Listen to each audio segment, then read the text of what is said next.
Bismillahirrahmanirrahim. Assalamualaikum warahmatullahi wabarakatuh. Anak-anak, jumpa lagi dengan Ibu bersama Ibu Elis ya, masih di Math Diary. Tema kita kali ini adalah tentang statistika. Ya, apa itu statistika? Yuk kita simak.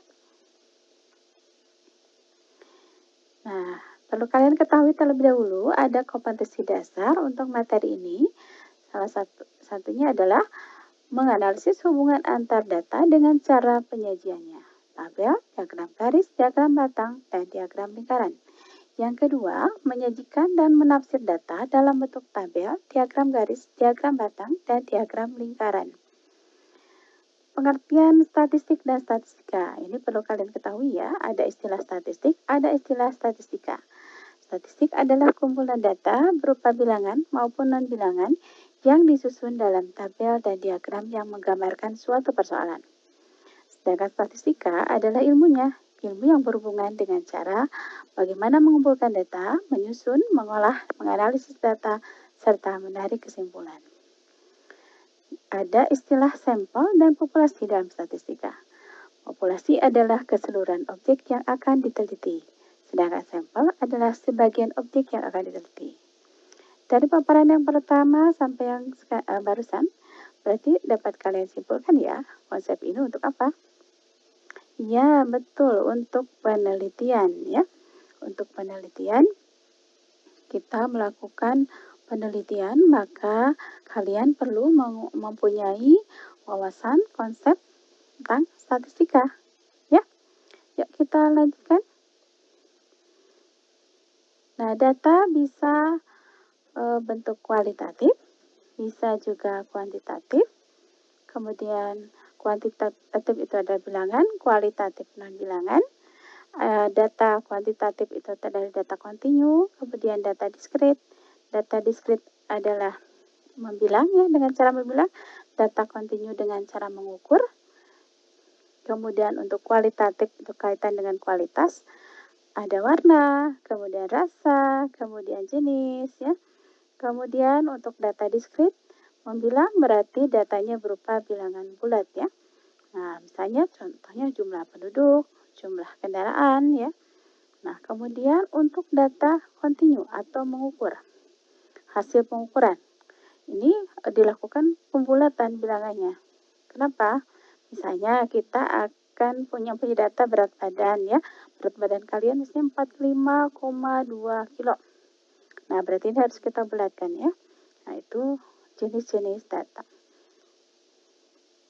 Syarat-syarat data yang baik harus objektif, yaitu menggambarkan data yang sebenarnya, relevan, adanya hubungan dengan permasalahan, kemudian up to date, terkini atau mutakhir, kemudian terpercaya dari sumber yang dapat dipercaya.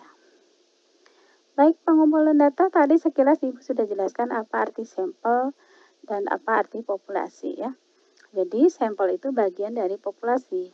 Misalnya begini, kita akan meneliti tentang prestasi ya, tentang prestasi siswa dalam matematika siswa Kota Bandung misalnya.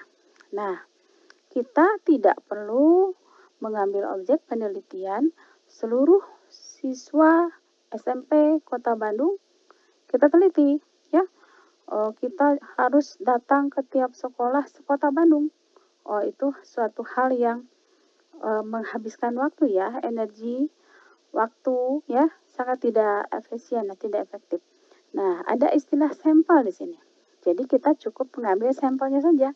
Misalnya mengambil datanya adalah sekolah kamu. Nah, sekolah kamu cukup representatif untuk mewakili nanti dari penelitian tadi ya, penelitian tentang prestasi matematika siswa SMP Kota Bandung ya. Ya, karena sampel sifatnya harus bersifat representatif, mewakili dari populasi. Jadi kesimpulan yang diambil dari sampel mewakili kesimpulan populasi. Jadi sah-sah saja kalau kita mengambil cukup sampelnya saja ya untuk mengefektifkan waktu, tenaga, dan sebagainya. Baik untuk sampel itu dengan teknik sampling, populasi dengan sensus ya.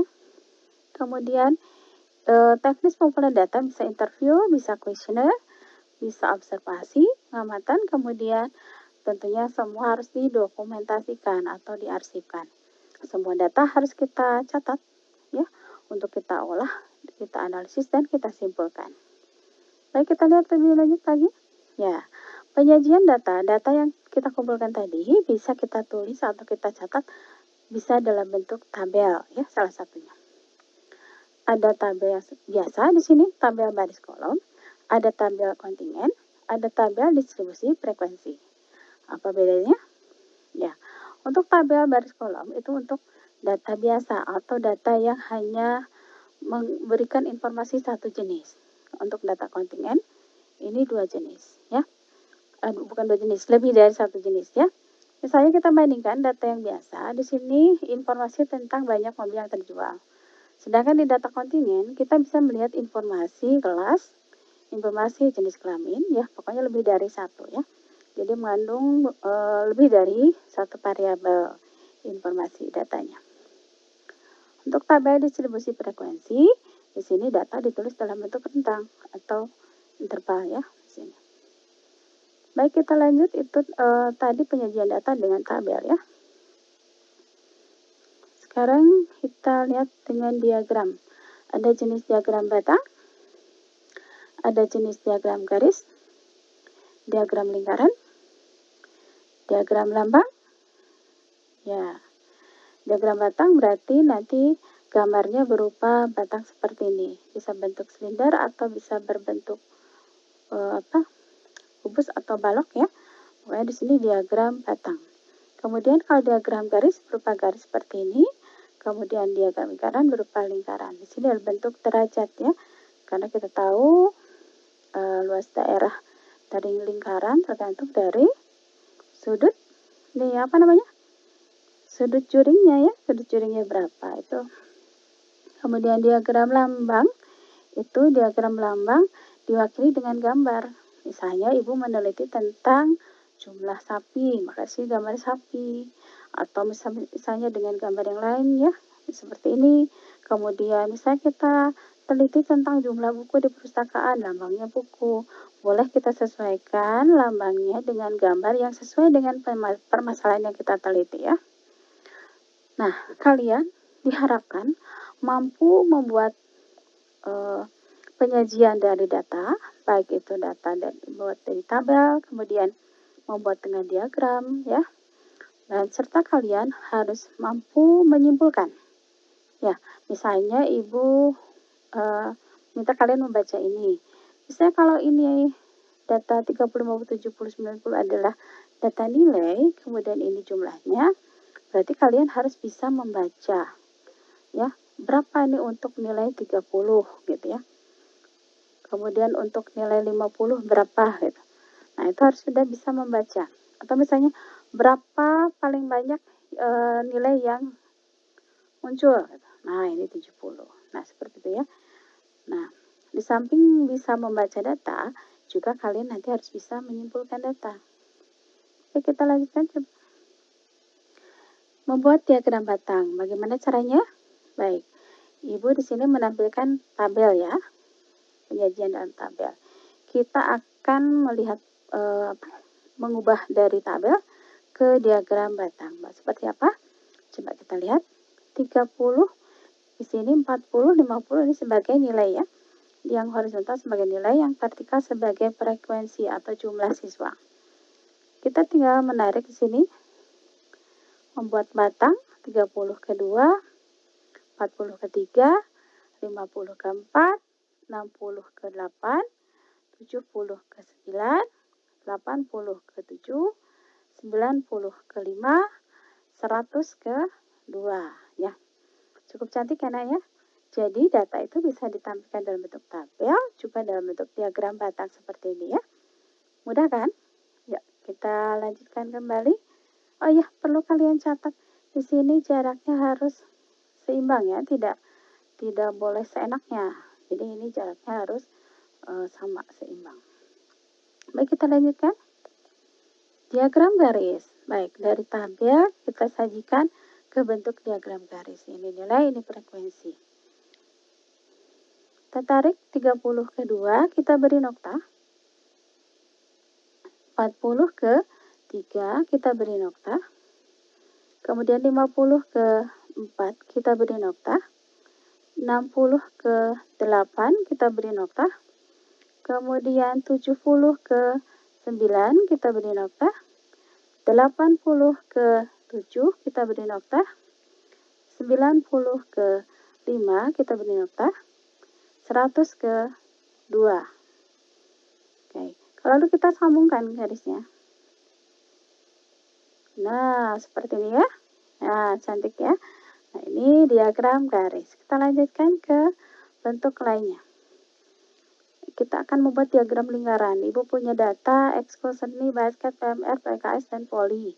Jumlahnya seni 10, basket 5, PMR 6, PKS 6, poli 3, maka jumlahnya 30. Ini tanda sigma jumlah ya. Baik, kita lihat. Berarti 10 per 30 kalikan dengan 360. Kenapa? Karena lingkaran berderajat 360 ya. Berapa ini? 1 per 3 kali 360? 120 derajat ya. Dengan cara yang sama, baik kita lihat basket 60 derajat, kemudian PMR 72 derajat, PKS 72 derajat, poli 36 derajat. Nah, kalau kita sudah memperoleh derajatnya, kita sajikan dalam bentuk lingkaran, diagram lingkaran ya. Tinggal digambar menggunakan bantuan busur derajat, silahkan. Jadi sudutnya kita tulis di sini. Yang biru untuk seni, kemudian ini basket, kemudian ini PMR, PKS, dan poli ya. Kita lanjutkan ke diagram gambar. Misalnya ibu punya data tentang jumlah sapi. 2002 dilambangkan dengan 2 sapi, 3 sapi, dan sebagainya. Nah, ini ada sepotong, nanti kita lihat apa hitungannya ya. Nah, kita harus memberikan gambaran di sini bahwa satu sapi mewakili 100, berarti kalau 2, 200 ya. Oke. Berarti sepotong di sini 50 sapi. Oke, bisa dipahami ya? 450, 350, 500, 600. Di sini beri satu sapi sama dengan 100 gitu ya. Nah, sekian dari Ibu ya. Materinya alhamdulillah sudah selesai mengenai statistika. Mudah-mudahan kalian mendapat gambaran yang cukup tentang materi ini. Terima kasih atas perhatiannya. Ibu ucapkan wassalamualaikum warahmatullahi wabarakatuh.